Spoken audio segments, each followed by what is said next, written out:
asalaamaaleykum mbokki jullit yi mbokki taalibe yi ak képp ki nga xam ne rek yow yaay safoo bernde ñu ñëwaat ak yéen ci seen émission tey nag ñu indil leen toujours ci série wu maanaam iftaar yi comme li nga xam ne mën nañ ko ndogoo wala nga xëddee ko yow yaay xolloo ci bëgg rek moom la ñu nekk toujours donc tey nag ñu indil leen benn boo xam ne c'est assez spécial ci suñu pain tressé yi la bokk mais tey beneen façon tresse lañ koy def donc li ngeen gis fii ngeen gis ni def naa am naa fi ay ndugg yu mel nii donc ñaari façon laay defar ci benn pâte bi kese wan leen par exemple ki nga xam ne dafa bëgg salé ou ki nga xam ne dafa bëgg sucré donc sans plus tarder lii nag moo siy dem dinañu soxla farine farine bi nag maa ngi jël pour mesure américaine 2 cups and a quarter muy ñaari kopp ak quart ak un quart donc moom laa jël comme mesure américaine donc loolu après dinañ ko ñëw indi def ko en gramme moo tax ma yore nii sama kii bi sama balance bi voilà donc dinañ soxla aussi un peu de sel dinañ soxla bi may def tey dafay am pesto nga xamante ni c'est optionnel dinañ si ñëw après dinañ soxla nen ma am fi saucisson ngeen gis ko saucisson bi li nga si soxla dafa sax barewul peut-être boo amee 50 grammes sax baax na wala 25 grammes dinaa leen wan ma am fi aussi fromage ku nekk fromage bu la neex nga jël ko yow yaay xool ban moo jàppandi rek nga jël boobu même bu dee bu râpé nga am mun nga ko utiliser dinaa soxla aussi levure sèche mu nekk li ñuy wax levure boulangère donc dinaa soxla tamit oignon vert mu nekk lu optionnel loolu mooy pour salé bi ak aussi pour xóoyal bi dinaa soxla meew ak tuuti suukar pour xóoyal ko léegi pour sucré bi damay jël normalement bu la neexee nga def sa sucre boobu nga xam ne dañ koy faral di defar te nga xam ne dañuy nekk sucre ak cannelle ñu mélanger leen mais tey dama bëgg a indi loo xamante ne peut-être ñëpp am nañ ko ci seen kër yi donc mu nekk peut-être cannelle pour ki ko am ou bien muscade wala ñaar yëpp sax daal di soxla aussi raisin donc ma yore fi ñetti variété raisin soo amee benn kese mun nga utiliser benn kese donc sans plus tarder duñ def rek lu dul ànd ak yéen ci waañ wi bismillah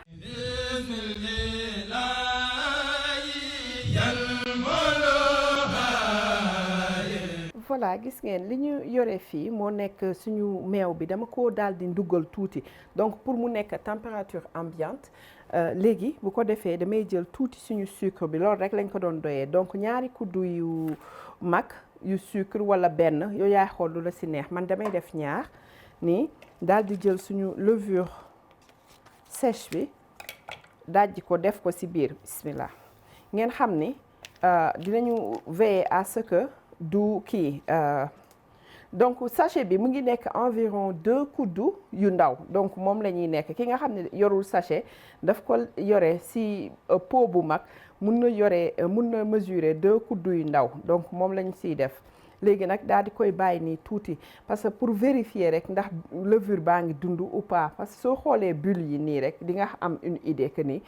fi mu nekk nii levure bi baax na donc nii lañ koy bàyyi le temps ñuy peser yeneen affaires yi. voilà gis ngeen donc comme li ñu leen wax noonu rek léegi nag dañuy daal di mesurer daal di peser pâte bi farine bi du moins comme li ma leen waxoon 2 kopp ak un quart ci mesure américaine. Bismillah. Donc dama koy ñëw def fii bu ko defee ñu xool ñaata la en mesure européenne en grammes. 388 grammes donc soo amee ba 400 grammes sax mun nga ko def wala 350 grammes mais 400 grammes dañ koy arrondir mu nekk 400 grammes farine bu la neexee boo ko amee mën nga ko utiliser donc mu ngi nii. voilà léegi dañuy daal di ñëw def suñu sel incha allah donc nga jël quart genn wàll kuddu en fait bu ndaw nga def ko wala selon sa préférence rek personnelle donc su ma defee sel bi dama koy yëngal léegi pâte bi gis nga duma ci def ay en poudre oignon en poudre ak yooyu parce que comme li ma leen wax benn pâte bii laay defar def ci sucré et salé donc loolu moo tax pâte yi généralement soo ko mënee éviter def yooyu mooy gën daal nga xam ni tey jii même boo defaree pâte bi mun nga ko denc bu ko defee beneen yoon lépp loo ci soxla rek di nga ko mën a defar sans pour autant nekk di xóoyal léegi man tey diw ñor laay utiliser muy beurre clarifié mais ku ko amul mun nga utiliser beurre wala diw ci boppam diwlin ci boppam ba mu des huile d'olive quoi parce que à moins que nga jël bu léger bi mais sinon bu fekkee bu pur bi la daf koy wexal donc ma daal di jël équivalence su ñaari kuddu yu mag léegi ñu jël benn nen bi nag jaune bi la ñu soxla parce que dañuy def pâte bi mu xaw a riche tuuti donc jaune d'œuf bi laa soxla léegi dama koy daal di toj bismillah même su si blanc demee tamit c'est pas grave voilà li may wax toujours rek blanc bi bu ko sànni duma ko sànni dama koy teg nële mais après dama koy dama koy denc dinaa si mun a defar nen donc gis nga suñu levure baa ngi nii di funki loolu moo ñuy wan ni baax na bismillah ñu def ko nag léegi fii bismillah léegi nag ñu commencé ko mélanger li may wax toujours ça dépend fan nga nekk mun nga soxla plus ou moins de ndox ça dépend si humidité bi donc man mii sam bopp sax wóoruma parce que yeneen jours yi loolu laa si daan def quantité bii nii mais tey j'ai comme l'impression que ni dinaa soxla un peu plus ndax degré humidité bi ñu yoree fii tey jii donc voilà comme li ma wax man damay dolliwaat tuuti ndox rek parce que gis nga tey même quantité bii laa daan defar ndox mais tey jii doyul bismillah mun ngay dolli par ay benn kuddu bu mag wala bu ndaw soo xoolee pâte bi rek di nga war a xam am une idée ñaata yoon ngay dolli donc léegi dañ koy travailler nii rek xam nga pétrir ko tuuti ba mu régler après ñu daal di koy jël tëj ko bu ko defee bàyyi ko nag muy def ay affaire am bu doubler de volume tuuti rek après ñu daal di ñëw commencer nag defar donc affaire bi amul togg ci four bi kese lañ koy lakkee incha allah. voilà gis ngeen suñu pâte bi doublé na de taille donc léegi li ñuy def nii de volume damay daal di jël pâte bi diviser ko en deux incha allah voilà gis nga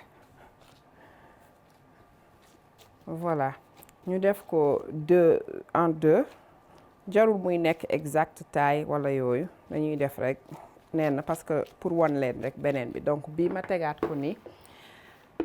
donc en attendant ñu ngi préchauffer suñu four à 350 degrés mun na nekk 180 ba même 200 degrés c'est pas grave mun nga ko préchauffer sa four donc man 350 lay commencer après ñu jàll foofu daal incha allah donc voilà léegi comme toujours rek su fekkee da ngay dër benn affaire lu mu munti doon pâte nga bëgg ko jox benn forme da ngay jël déjà au préalable nga def forme bi nga bëgg mu jël donc man dama bëgg mu jël lu xaw a rectangulaire un peu ñu xool naa xool nag ndax dinaa soxla def pâte ci kii bi farine ci suuf mais pour le moment je pense que c'est bon gis nga su fekkee da ngay dër muy rétrécir wala muy méttee dër rek ça veut dire que pâte bi reposé wul assez donc li ngay def mooy da nga koy tegaat encore bàyyi ko tout tranquille ay 10 à 15 minutes incha allah nga gis mu kiyaat encore mu lâché bu baax gluten bi lâché et tout nga mun ko dër normalement donc gis nga man bu yem rek laa leen di defaral normalement pâte bii ma jël nii mooy defar benn ci bu nekk mais man dama bëgg loo xamante ni du fi des ak yooyu moo tax ma def ko et puis pour wan leen tamit quoi parce que dañu am yenn yoo xam ne dañ ko garder fii ci kër gi. voilà donc gis nga épaisseur bi jarul muy nekk lu dijj mbaa lu sew loolu léegi nag dañuy def c'est pas grave nañu def rek salé bi parce que loolu laa prévoir on anyway. voilà donc pesto bi waxoon naa leen nuñ koy defaree ni ñu koy defaree mooy lan soo amee sa basilic muy basil defe naa moom la ñuy wax Sénégal ngun-ngun de su ma juumulee moom ngay jël rek nga daal di koy dëbb fejet ko daal maanaam daal di def sa fromage parmesan daal di def sa huile d'olive def sa laaj ak sa sel tuuti daal di koy kii wal donc ba mu xaw a du mokk rumbax parce que fromage bi ngay mujjee def ki nga xam ne amul pesto amul accès ngun-ngun wala fromage parmesan li muy def mooy day jël persil léegi nag soo amee bu chinois bi mooy dàqati sax à défaut de bu chinois bi bun nga jël persil bi nga am ak naana menthe léegi boo ko jëlee nga daal di jël naanaa bi daal di koy booleeg persil bi wal ko donc du nekk lu mokk rumbax comme booy defar roof déedéet day xaw a am bët toujours tuuti bu ko defee nga daal di jël sa kii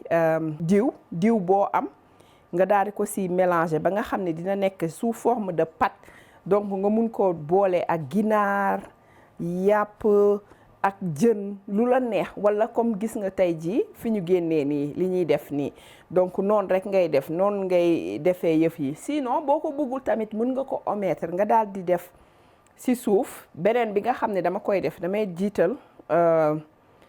moutarde Dijon fi ma def lu vert li moutarde laa fay def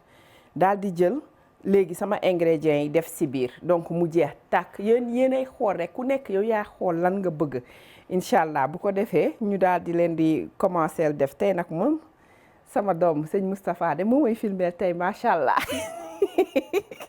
donc ñu commencer ma def sama saucisson yi voilà saucisson yi gis nga dañu nekk comme yi ñuy dagg nii rek di ko def ci mburu yi moom laa jël dagg ko en dés gis nga boo daggee benn dina defal la lu toll nii comme li ma jotagum def donc li ngay soxla ci saucisson maanaam bëriwul ku amul saucisson soo amee desitu ginaar nga def ko su fekkee bouton bi nga bëgg a def booboo gën a yombati te neex boobu doo def lenn lu dul jiital tuuti mayonnaise ci suuf daal di def thon bi ci kawam nii daal di lett jeex na tàkk tey moom ay raw la ñuy def tey moom ay raw rasta la ñuy fëllee voilà ma jël fromage bi tamit daal di def nii ci suuf da ngay xool rek ku nekk li la quantité bi la neex man lu yem rek laa siy def incha allah ci sama yaakaar waaye xale yi ñu ngi may def signe de defal lu bari voilà léegi dañuy daal di ñëw nag daal di koy lem gis nga comme kuy lem sa basang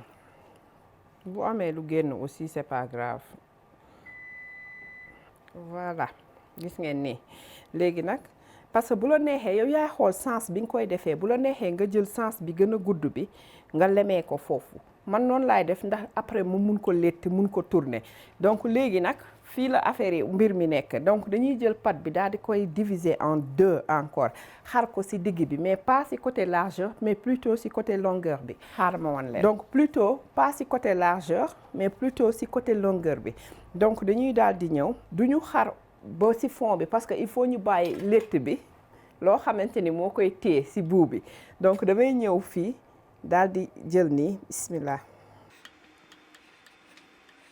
ci beneen côté bi damay dem ba ci cat bi séparer ko carrément gis nga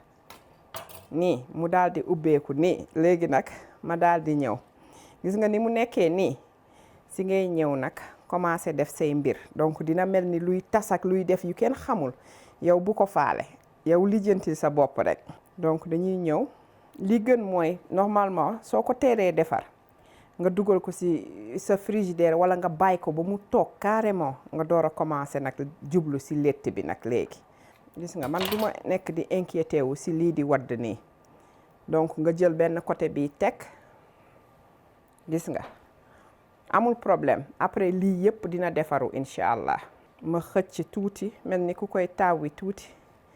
jëlaat beneen côté bi lett gis nga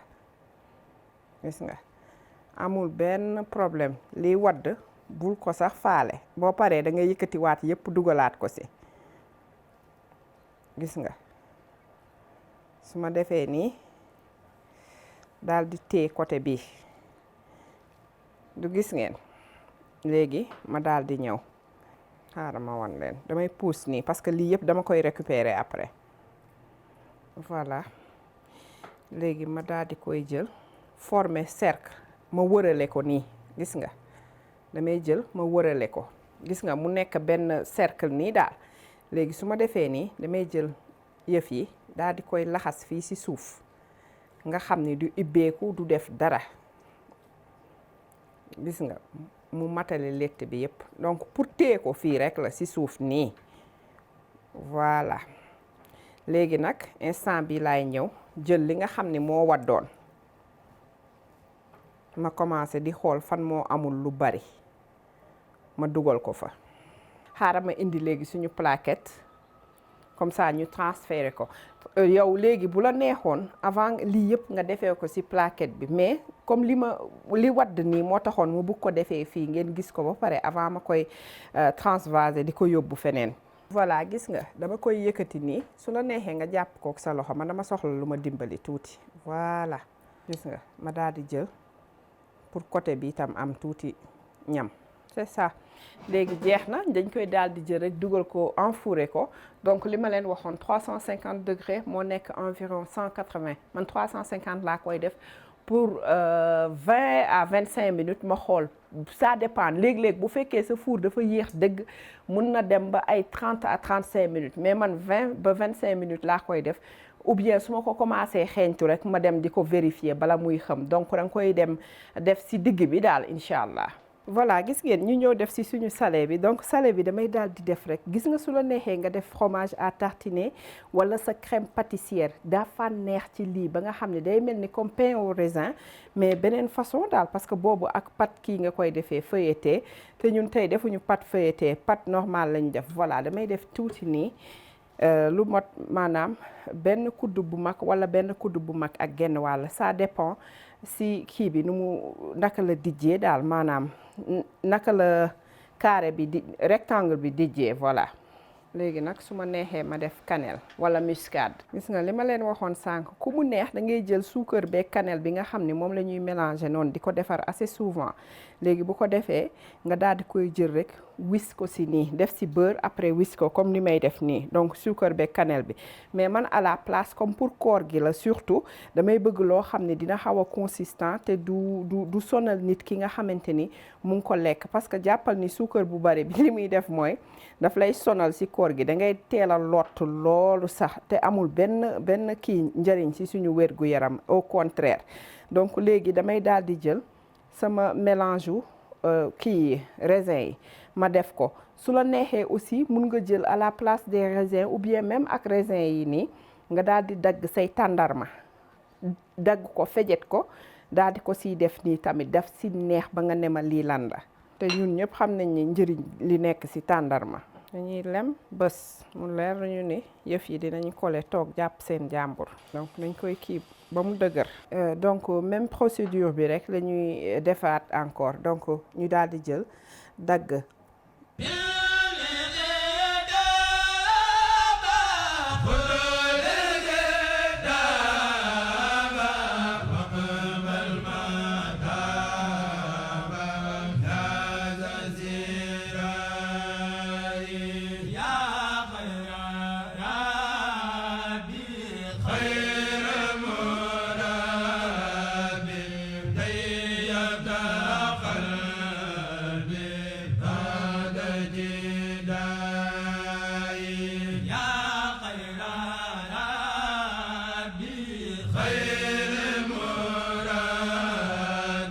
donc suñu paree nii sànq li ma leen fàtte woon wax si bu salé bi dama ko diwoon dama jël nen ma jël jaune bi kese voilà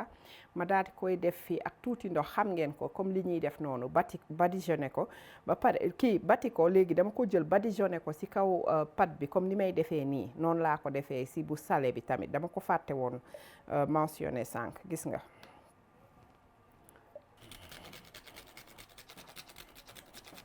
voilà xam nga ni mbir mi fu mu jaar neex macha allah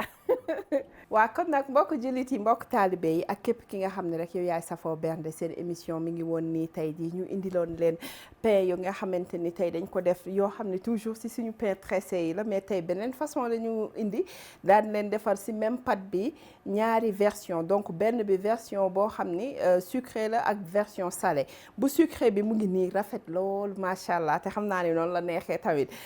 bu salé bi tamit macha allah moom tamit neex lool la def donc mu ngi nii ku nekk rek yow yaay xool lan nga siy def lan ngay dugal si biir lan moo la neex nga daal di koy jël def ko loo xam ni yow sa c'est personnel donc tu n'es pas obligé toujours rek man lu ma utiliser nga utiliser loolu déedéet toggukat noonu la man dama lay jox idée yow selon idée yi ma lay jox nag boobu ngay dem nga daal di jël personnaliser ko jël yow lii la neex wala li nga xam ni moom nga am jour boobu daal di koy utiliser di leen wax ni vraiment j'espère que di ngeen ko essayer te dina leen neex comme ñun nu ñuy neexee à chaque fois buñ ko defaree di leen wax ni su fekkee ni am na ki nga xam ne mu ngi seetaan te gisul te abonné wul bu mu fàtte abonné te aussi bu mu fàtte appuyer cloche bi te tamit bu leen fàtte di aimer vidéo yi di ko partager parce que noonu ngeen ñuy jàppale ñun tamit di leen wax ni vraiment émission bi tey jox naa ko képp ku nekk rek si famille chez Bilo maa ngi leen koy jox di leen vraiment yéene yëf yi bu baax di leen wax Ramadan Mubarak encore di leen baalu àq di leen baal àq di ñaan yàlla mu nangul ñu suñu koor ak bépp jaamu buñ ko si jaamu mu fulal ñu ko ak bépp mbooloo mu jullit di leen jox dig daje ba beneen yoon ak beneen xeetu recette di leen wax asalaamaaleykum wa rahmatullah